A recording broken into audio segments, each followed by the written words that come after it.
Aqui com Transamérica Notícias, na Rádio Transamérica Campinas 97,7 FM, já recebendo aqui nos estúdios o delegado da Polícia Federal aqui de Campinas, Dr. Edson Geraldo de Souza, quem te agradece essa gentileza de estar atendendo a Transamérica Campinas. Muito bom dia, e vamos falar bastante desse trabalho da Polícia Federal, que tem muito trabalho numa região que eu disse que dá muito trabalho também, né? Muito bom dia, doutor Edson, seja muito bem-vindo à Rádio Transamérica. Bom dia, Paradela, bom dia, Daniel, bom dia aos ouvintes da Transamérica, é uma honra estar aqui e nós podemos falar um pouquinho sobre o trabalho que vem sendo desenvolvido aqui na região de Campinas.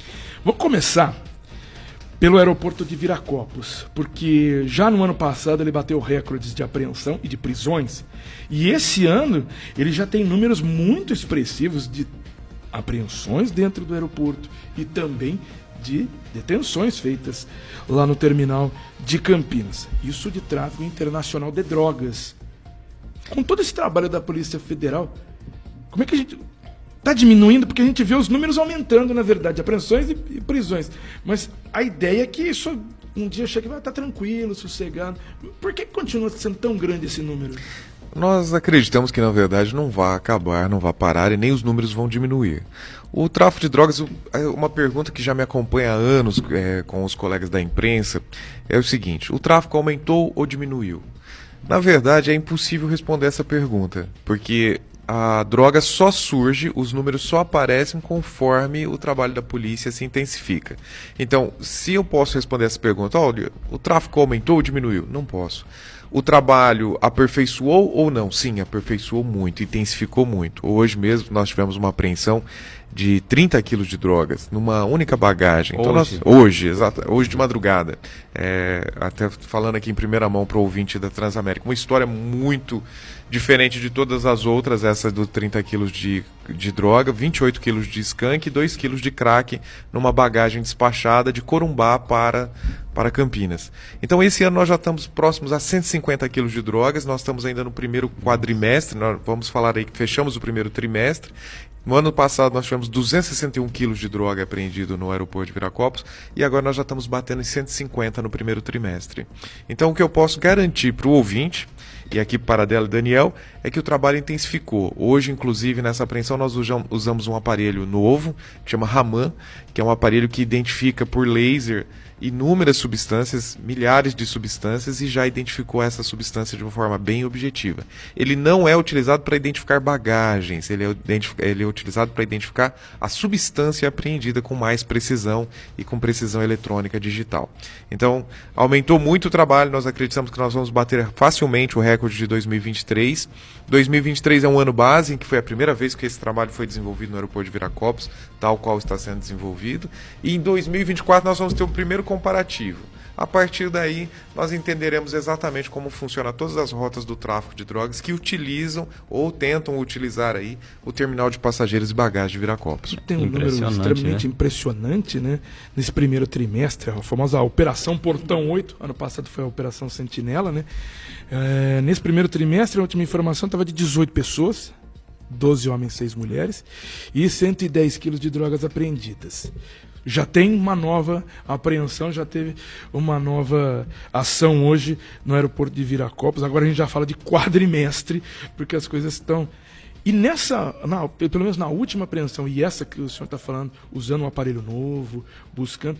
O pessoal estava assim, buscando coisas mais criativas para tentar esconder as drogas, né?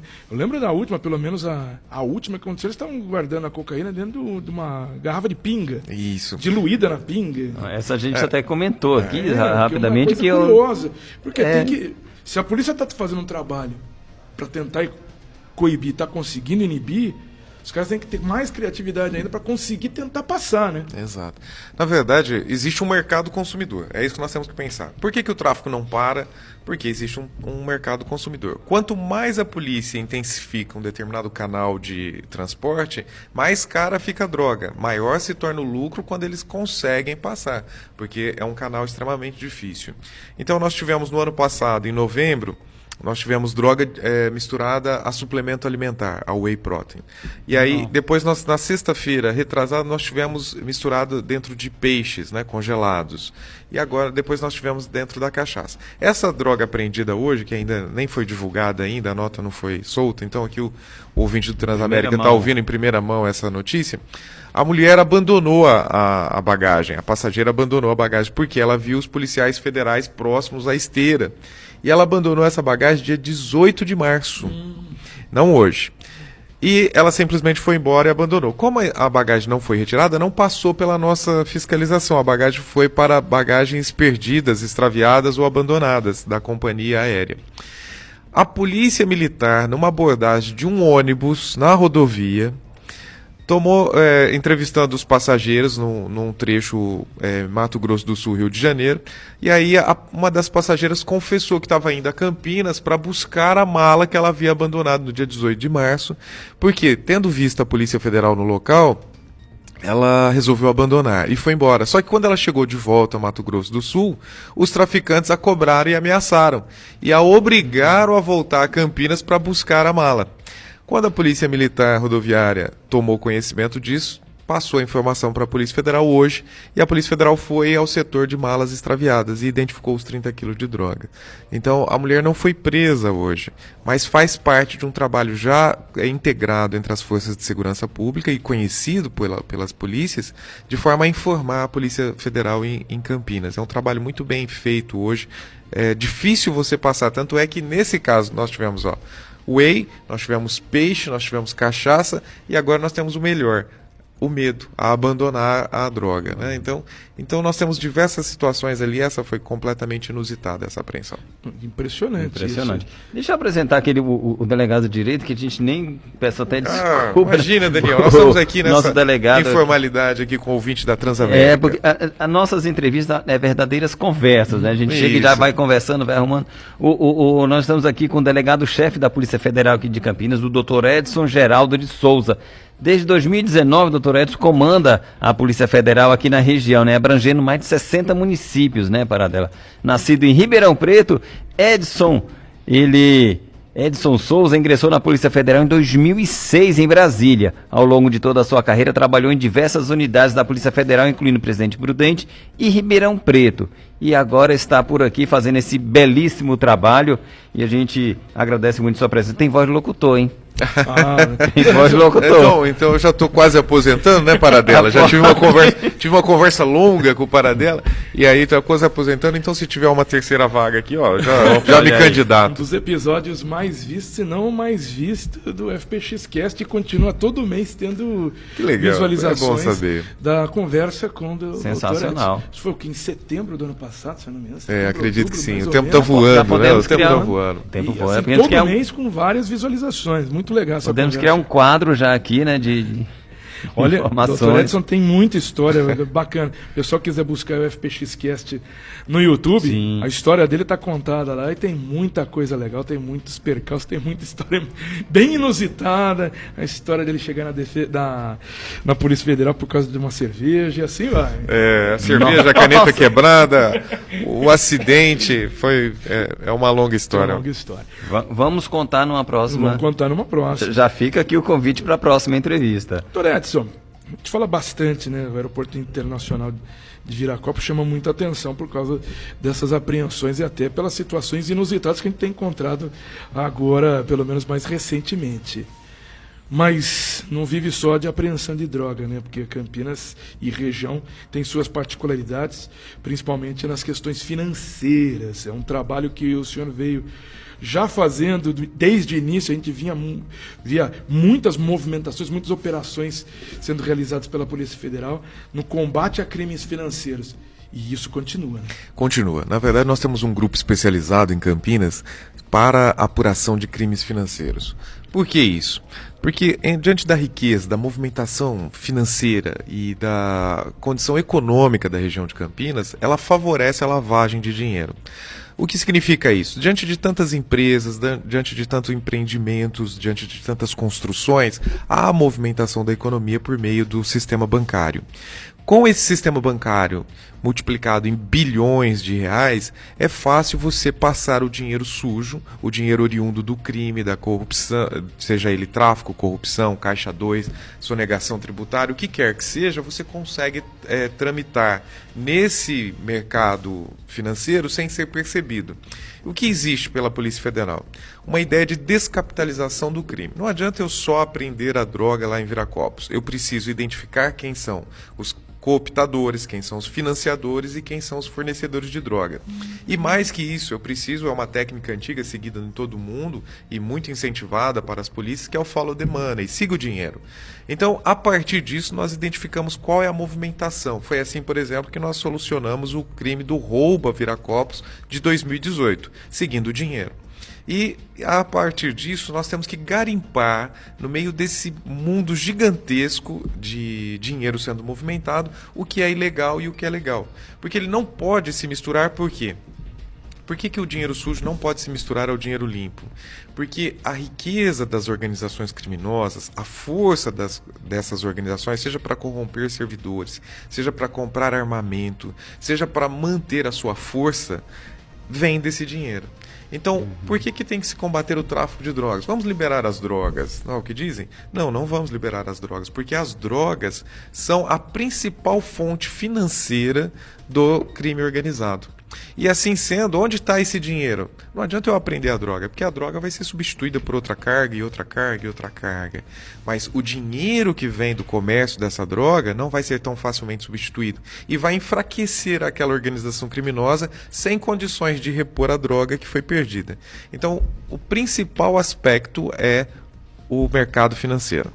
Nós temos aí criptoativos hoje, temos diversas formas sofisticadas de lavagem de dinheiro, então nós focamos no sistema financeiro. Nós fizemos tantas operações financeiras que nós devemos estar beirando hoje ao sequestro, né, ao congelamento de quase R$1 bilhão só nesses 5 últimos anos de investigação. E veja, quando você tira R$1 bilhão das organizações criminosas, você tira a força dos crimes. A força de compra, a força de corrupção, a força de armamento bélico e assim por diante. Então é por isso que nós focamos tanto no sistema financeiro. Né? Então nós já fizemos diversas operações. Hoje é uma operação de crime financeiro. Também está ocorrendo em primeira mão aqui, a gente fala para a Transamérica, para os ouvintes da Transamérica, a Operação Replacement, que é uma operação voltada à apuração de um gerente de banco que resolveu substituir-se aos titulares da conta, o gerente da Caixa Econômica Federal. Inclusive foi um trabalho junto com a Caixa Econômica Federal e hoje nós estamos aí fazendo buscas para encontrar documentos para verificar se há terceiros envolvidos, o que nós acreditamos que haja, e aí também esclarecer mais esse crime voltado à gestão fraudulenta de contas bancárias. Então essa segunda operação agora voltada nesse crime financeiro, como é que é essa história? Essa história é complicada, né? Para dela, a gente estava trocando uma ideia antes. Na verdade, foi a Corregedoria da Caixa Econômica Federal que nos trouxe em relação a uma agência de Itatiba, onde um gerente, aproveitando das senhas e do seu acesso master que havia, começou a pedir cartões em nomes de clientes selecionados. Quem eram os clientes selecionados? Pessoas idosas que tinham alta quantia nas suas contas e que fazia tempo que não movimentava. Então ele começou, a partir de acesso de senha, internet bank, cartões, Pix, a movimentar essas contas. Chegou a movimentação aí em 2022 de R$1 milhão. R$1 milhão retirados dessas contas. Né? Então hoje ele já tinha sido afastado pela própria Caixa Econômica Federal e estava em tramitação a investigação penal. A pena para esse crime, que é peculato, pode chegar a 12 anos de prisão. E as equipes estão aí na cidade de Amparo fazendo buscas hoje. Daqui a pouquinho chegam à delegacia com os documentos e dispositivos eletrônicos que nos interessam. Chama atenção o gerente, né? O gerente e de pessoas aposentadas. Da Caixa Econômica Federal, um cara idoso, que deveria ter, aí, e as pessoas têm essa confiança nele. Não é que a gente recebe aquelas ligações para dar golpe e tal. Não, é o próprio gerente, né? Outro dia, na minha conta, estava faltando um determinado valor considerável. Aí eu liguei imediatamente para gerente, né? Uma amiga, e aí ela ligou pro funcionário que cuida da conta. E ele me ligou gaguejando, ele falou assim, doutor, não, eu cometi um erro aqui. Aí eu falei, espero que seja um erro. Pá, desliguei o telefone. E aí depois eu liguei pra minha amiga, a gerente, falei assim, ó fulana, eu só dei um susto nele e tal, não sei o que. Ela falou, eu acho que ele vai precisar ir pro médico. É duro, cara. O cara sabe que, né? É brincadeira. Delegado da Polícia Federal em Campinas. É brincadeira, mas assim, foi divertido. Mas o caso de hoje não foi tão divertido. Aí um prejuízo de R$1 milhão para a Caixa. A Caixa Econômica Federal é um banco público, né? Então ela tem que repor os clientes. Então é um prejuízo ao erário, é um prejuízo público. A população, né? Exatamente. E nós vamos tentar aí também obter aí quais são os bens dessa pessoa para tentar repor o erário também por meio de sequestro aí dos bens e de contas e o que houver. Essa pessoa está presa ou não? Não está presa por causa de uma... As pessoas sempre me perguntam, mas vocês fizeram uma operação, vocês indicaram quem era o autor e por que ele não está preso? A prisão nem sempre é vantajosa para a polícia. Por quê? Quando você tem uma prisão, a partir daí o seu tempo para terminar a investigação é mínimo. No caso aí da Polícia Federal, nós temos 15 dias para terminar uma investigação. Aí você imagina a quantidade de celulares, a quantidade de notebooks, dispositivos eletrônicos em geral, documentos, quebra de sigilo bancário, quebra de sigilo fiscal, quebra de sigilo telemático, o mundo de informações que você tem para você investigar corretamente. Então, nem sempre é vantajoso, é importante o ouvinte saber disso, nem sempre é vantajoso prender a pessoa. Às vezes é muito mais vantajoso que ela responda em liberdade e que a polícia tenha tempo suficiente para fazer exames periciais e análises críticas e inclusive identificar outras pessoas com tranquilidade. Se não, tem que ser terminado o mais rápido possível e entregue para a justiça do jeito que está. Então, agora, quando nós chegamos em alguns casos que envolve violência, roubo de cargas, que nós tivemos casos de morte, inclusive, infelizmente, em que eles praticam os crimes com violência, aí nós temos... é diferente. Aí não está em jogo mais o tempo da investigação, está em jogo a segurança das pessoas. Então, nosso tráfico de drogas, roubo de cargas e crimes afins, nós costumamos pedir a prisão imediatamente dessas pessoas. Perfeito. Daniel Lobinho está aqui com a nossa conversa com o doutor Edson Geraldo de Souza. Sobre essa de não prender o ouvinte, não vamos prender o ouvinte. Não prender o investigado, isso ajuda no trabalho de inteligência também da polícia, né? Porque você tem mais tempo, como o senhor falou aí, de poder investigar mais a fundo o que aconteceu, como aconteceu. E a gente fala de não prender nesse primeiro momento. Exato. Né? Não quer dizer que a pessoa vai ficar livre. A pessoa vai responder um processo penal, provavelmente virá pelas provas. Quando nós colhemos provas com mais tranquilidade, com mais técnica, a possibilidade dessa pessoa vir a ser condenada é muito maior. Então, essa prisão que ocorre também, essas prisões nas operações, são chamadas prisões cautelares. Elas têm prazo. Se for temporária, pode ser de 5 a 30 dias, prorrogável por igual período. Se for preventiva, embora não tenha um prazo, estabeleceu jurisprudencialmente que ela tem 90 dias para ser reavaliada, até 90 dias. Então, essas prisões já não são as prisões de condenação. Essas são prisões que visam facilitar a investigação. E a pessoa não vai ficar presa por todo o processo. Mas, ao terminar o processo, com certeza virá sentença. Nós temos o caso aí da Operação Overload, se vocês lembrarem, que foi a operação de 2020. Alguns dos envolvidos ali que estão presos, porque ali envolvia tráfico, violência e vários outros crimes, que tinham a necessidade da prisão, elas foram presas naquela época, continuaram presas e já foram condenadas. As penas para esses investigados variam de 30 a 110 anos já condenados. Então essas pessoas têm 110 anos de prisão. Então às vezes a prisão que ocorre naquele primeiro momento não é tão importante, mas a prisão que vem em decorrência das provas colhidas pela Polícia Federal com a calma necessária pode decorrer aí de uma sentença como essa. Como essa, legal. Delegado Edson, nós estamos aqui quase chegando aqui ao final da nossa entrevista. Quando a entrevista é boa, o tempo passa voando, né?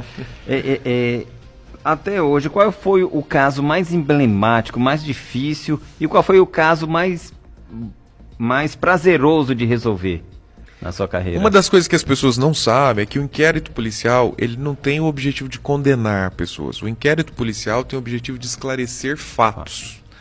Então, Um dos casos que não vai dar tempo de eu contar, mas um dos casos que eu guardo com mais carinho são mais de um caso, são os casos em que a investigação salvou pessoas de serem condenadas.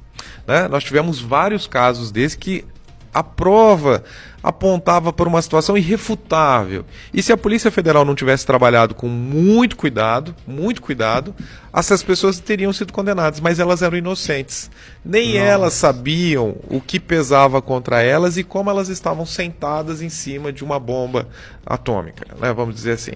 Que é um caso também muito simples, eu vou dar de exemplo como esses casos acontecem. Aquelas 2 brasileiras que foram presas na Alemanha com malas de drogas. O que levou aquelas mulheres a serem soltas foi o trabalho da Polícia Federal, de investigação da Polícia Federal. Então, veja só, nem sempre a polícia está atrás de prender pessoas, mas sim de esclarecer fatos.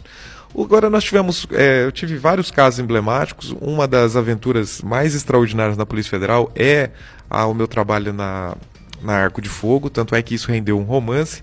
E o trabalho aqui em Campinas, o mais extraordinário foi a Black Flag, né, coordenada pelo Núcleo de Inteligência da Polícia Federal, o Dr. André, e levou aí ao desbaratamento de talvez uma das mais sofisticadas organizações criminosas voltadas aos crimes financeiros e lavagem de dinheiro em Campinas.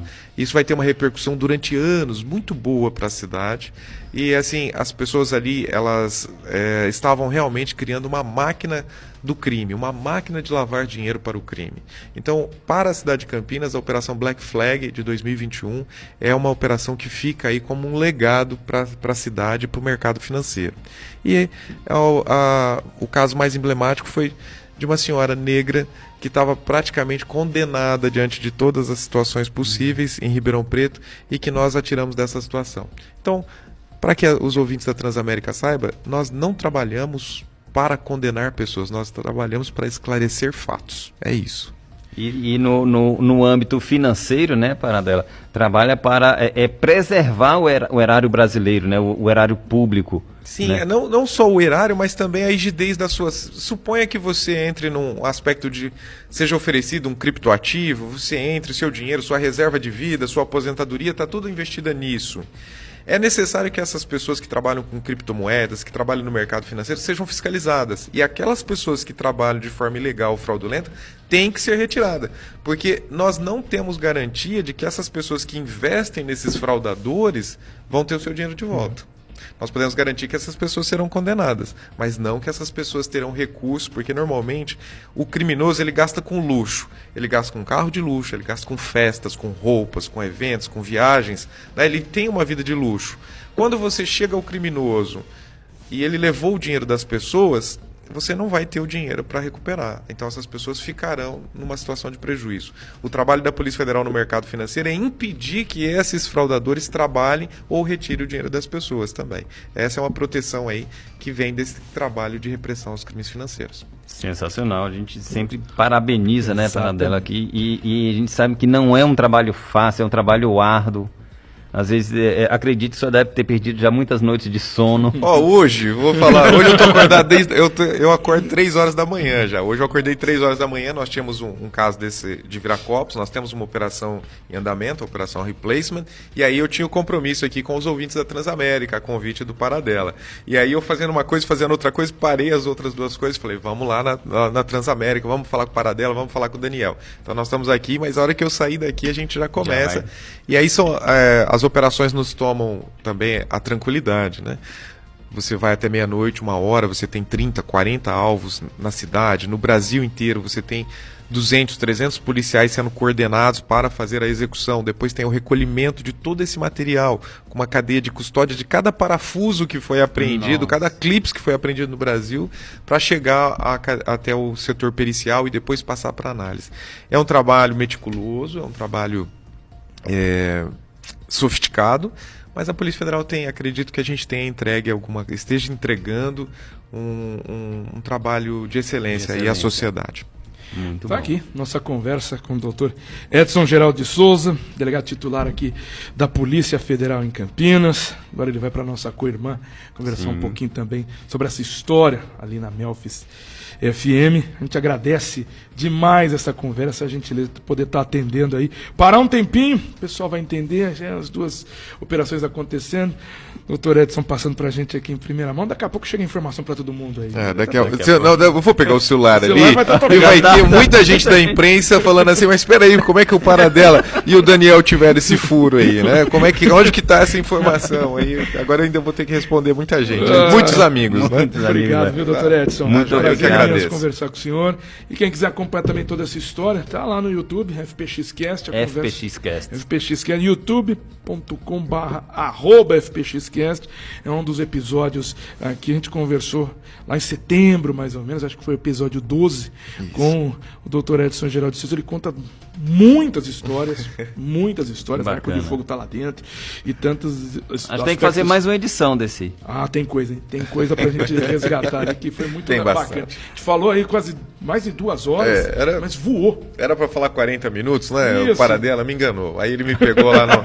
Eu sou do interior, aí a gente agarrou na conversa, né? Lá que a gente fala, agarrou na conversa ali. E aí a gente foi. Mas muito bom, agradeço demais.